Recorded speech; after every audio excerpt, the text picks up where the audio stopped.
સુરત શહેર બાદ ગ્રામ્યમાં વરસાદી માહોલ જામી ગયો છે। વરસાદ વરસી રહ્યો છે માંગરોળ અને માંડવી પંથકમાં। તો માંગરોળના વાંકલ, લવેટ સહિતના ગામોમાં વરસાદ જામ્યો છે। માંડવીના જાબ, પાતાલ સહિતના ગામોમાં અત્યારે વરસાદ વરસી રહ્યો છે। તો વાવણી લાયક વરસાદથી અત્યારે ધરતીપુત્રોમાં ખુશીનો માહોલ જોવા મળી રહ્યો છે।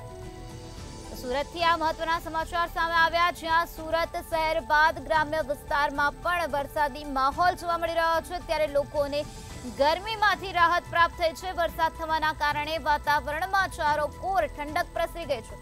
તો બીજી તરફ વાવણી લાયક વરસાદથી ધરતીપુત્રોમાં પણ અત્યારે ખુશીની લહેર વ્યાપેલી જોવા મળી રહી છે। માંગરોળના વાંકલ વિસ્તારમાં વરસાદ વરસી રહ્યો છે, તો આ સાથે લવેટ સહિતના વિસ્તારોમાં વરસાદ વરસી રહ્યો છે। તેમજ માંડવીની વાત કરીએ તો માંડવીના જાપ, પાતાલ સહિતના ગામોમાં વરસાદ વરસી રહ્યો છે।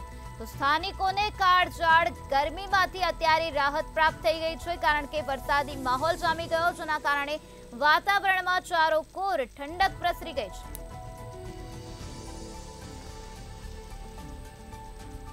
તો આ જ મુદ્દે વધુ માહિતી આપવા માટે આપણી સાથે સંવાદદાતા નલિન ચૌધરી જોડાઈ ગયા છે। જી નલિન, સુરત શહેર બાદ ગ્રામ્ય વિસ્તારમાં પણ વરસાદી માહોલ જામી ગયો છે અને વાવણી લાયક વરસાદની શરૂઆત થઈ ગઈ, જેના કારણે ખેડૂતોમાં અત્યારે ખુશીનો માહોલ જોવા મળી રહ્યો છે। શું છે વધુ વિગત? ગ્રામ્યમાં વરસાદી માહોલ છે તે જોવા મળી રહ્યો છે।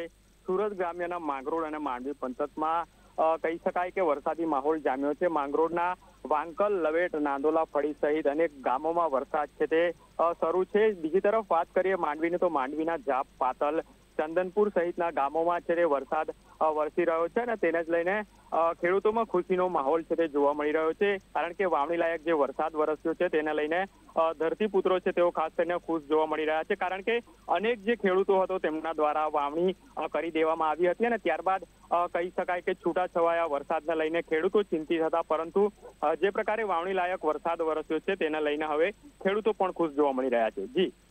જી નલિન, સમગ્ર માહિતી આપવા બદલ આભાર।